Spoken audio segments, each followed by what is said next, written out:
Hello friends, welcome to Sneha's cooking diary. இன்னைக்கு ரொம்ப சிம்பிளாக ஈஸியாக ஒரு பிரிஞ்சால் கிரேவி செஞ்சுக்கலாம். அதுக்கு ஃபஸ்ட்டு எள்ளு 1 டேபிள் ஸ்பூன் அளவு போட்டுங்க. வெள்ளை எள்ளு, கருப்பு எள்ளு எது இருந்தாலும் ஆட் பண்ணிக்கிங்க. மீடியம் ஃப்ளேமில் வச்சு ஃப்ரை பண்ணி எடுத்துக்கோங்க. போடுவேன் நான் ஒரு ஸ்பூன் அளவு பீனட்ஸ் போட்டுருக்கேன், வேர்க்கடலை.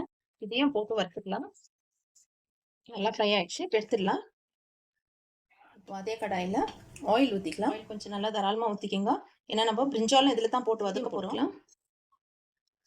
சீரகம் ஒரு 1/2 டீஸ்பூன் அளவு போட்டுங்க. மிளகு சீரகம் 1 டீஸ்பூன் போட்டுங்க. மிளகாய்த்தூள் போட்டுக்கலாம். இந்த ஆயிலே போட்டுக்கலாம் நம்ம மிளகாய்த்தூள். எங்களுக்கு காரத்துக்கு தேவையான 1.5 ஸ்பூன் மிளகாய்த்தூள் போட்டு கொடுத்துருங்க.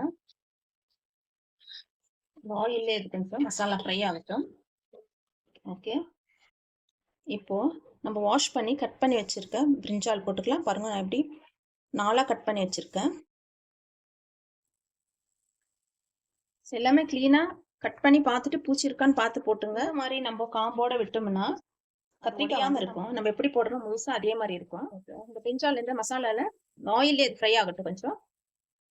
இப்போ நம்ம வறுத்து வச்சு எள்ளு, வேர்க்கடலை மிக்ஸி ஜாரில் போட்டு பேஸ்ட் மாதிரி கிரைண்ட் பண்ணி வந்துடலாம்.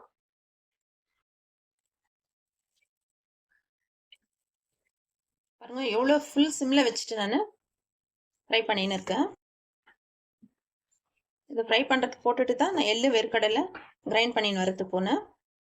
அதுவும் ரெடி ஆயிடுச்சு. நம்மளுக்கு ஆட் பண்ணிக்கலாம். கத்திரிக்காய் ஒரு 50% குக் ஆகிட்டு இருக்கு. ஆயிலே குக் ஆகிடுச்சு. இப்போது நம்ம சூப்பராக நம்ம ரெடி பண்ண இந்த பேஸ்ட் ஊற்றிக்கலாம். இந்த தண்ணியிலே குக் ஆகிட்டோம்.